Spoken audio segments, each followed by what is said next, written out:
Olá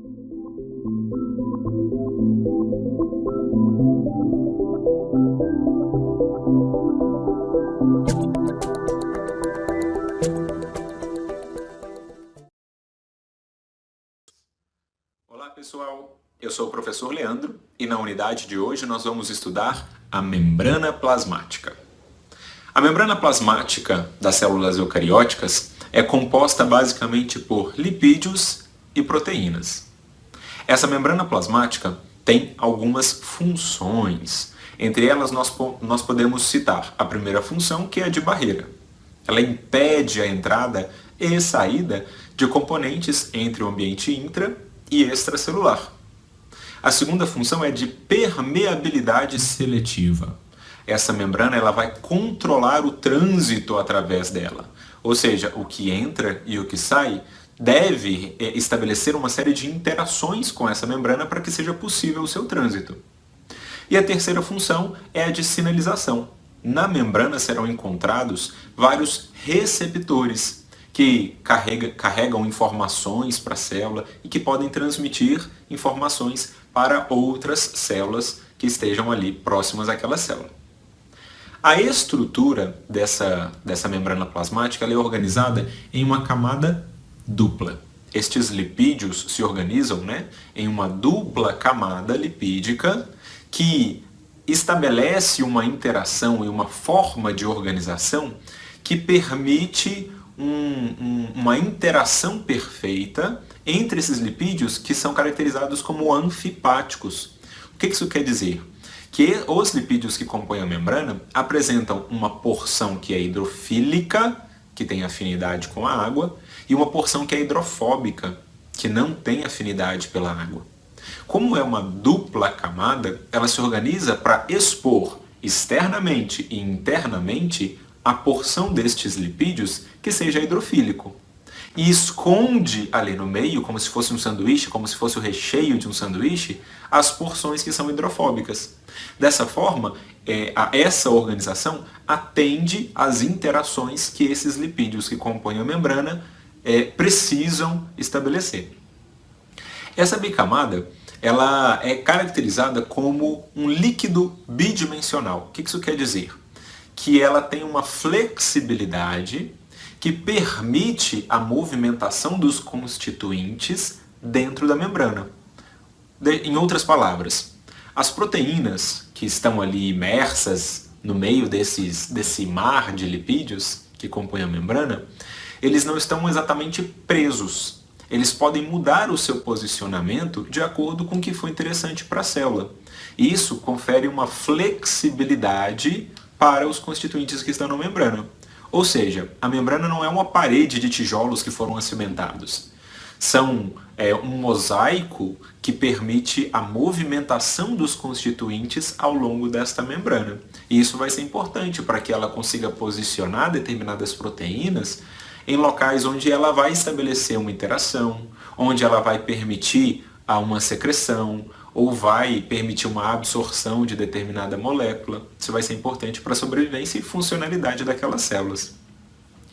Duas propriedades vão ser importantes quando a gente fala dessa capacidade de flexibilidade ou de fluidez desses componentes da membrana. Essas duas características são o comprimento dos lipídios que compõem a membrana e o número de insaturações. Quanto maior o número de insaturações, mais distante e mais desorganizada vai ser a organização, vai ser o encaixe destes lipídios na membrana. Então, maior vai ser a fluidez. Se eles se encaixam muito próximos, um encaixe muito perfeito, isso aumenta a força de interação entre esses lipídios e faz com que a membrana tenha menos fluidez. Quando a gente tem maior número de insaturações, que são ligações duplas na cauda do lipídio, isso faz com que eles não se encaixem perfeitamente um do ladinho do outro e faz com que a fluidez aumente. Além disso, o comprimento dessas caudas, dessa porção que é hidrofóbica, que está escondida ali no recheio do sanduíche, quanto maior essa cauda hidrofóbica, maior vai ser a interação entre lipídios que estão ali um do ladinho do outro. Isso vai diminuir a fluidez, justamente porque a interação entre eles vai ser maior. A membrana, as membranas, né, da célula, elas podem aumentar de tamanho, diminuir, né, ou mudar a sua forma. Geralmente, quando a membrana está aumentando de tamanho, os lipídios que compõem estas membranas, eles serão adicionados a esta membrana já pré-formados. Ou seja, a membrana ela não aumenta sozinha, né? Os lipídios eles são produzidos lá dentro, lá no retículo endoplasmático, e são exportados para a membrana e serão adicionados àquela membrana que já existe previamente. Além dos lipídios que compõem a membrana, nós temos as proteínas que também têm um papel muito importante nas membranas citoplasmáticas, né? Essas proteínas elas vão compor cerca de 50% da massa total da membrana. Embora sejam em número muito menores, elas são muito maiores do que os lipídios. Dessa forma, elas vão ocupar em massa aproximadamente, né, metade da massa da membrana. Essas proteínas elas podem se posicionar na membrana de diversas formas. Elas podem ser proteínas que atravessam a membrana completamente, e quando elas atravessam, né, de um lado até o outro, do lado externo ou extracelular até o ambiente intracelular, nós vamos chamar essas proteínas de proteínas transmembrânicas. Algumas proteínas não atravessam totalmente essa bicamada, né, e serão associadas apenas a uma metade.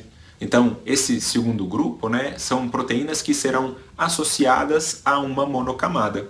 Elas geralmente estarão imersas em apenas metade da membrana, ou seja, em uma metadezinha, geralmente a metade voltada para o citosol, onde essas proteínas estarão associadas à membrana e terão uma continuidade lá no interior, no ambiente intracelular.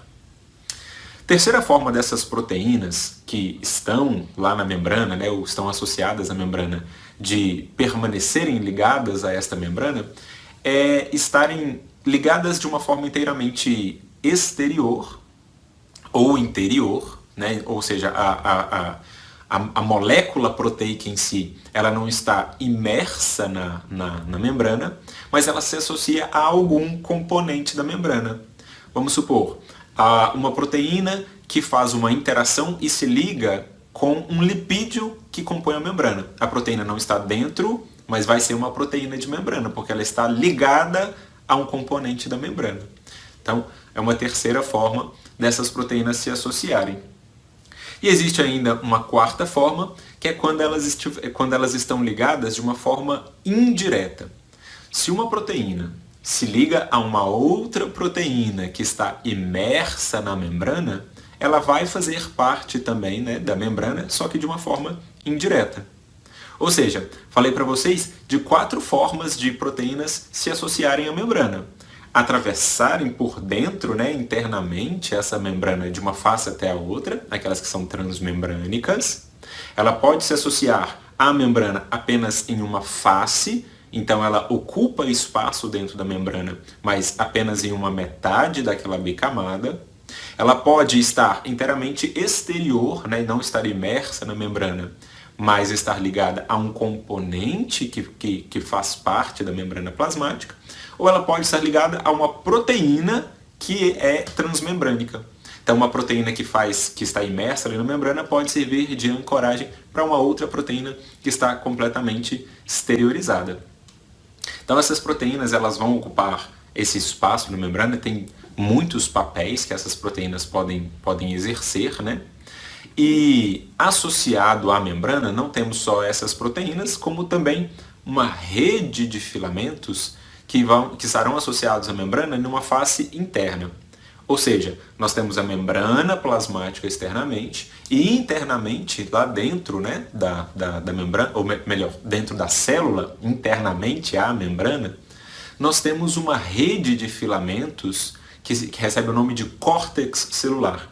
São filamentos proteicos que fazem parte do citoesqueleto, são compostos principalmente por proteínas de actina e que vão dar uma sustentação para a membrana, justamente porque a membrana é muito frágil, ela é muito fina e por isso mesmo a gente nem consegue vê-la na microscopia óptica, no microscópio que tem uma menor resolução.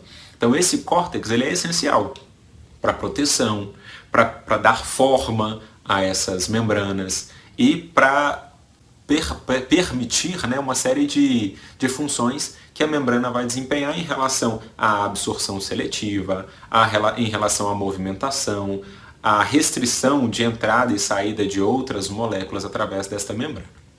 Então a composição básica da membrana seria esta. Nós temos outras estruturas que farão parte ou estarão associadas à membrana em cada uma das células especificamente.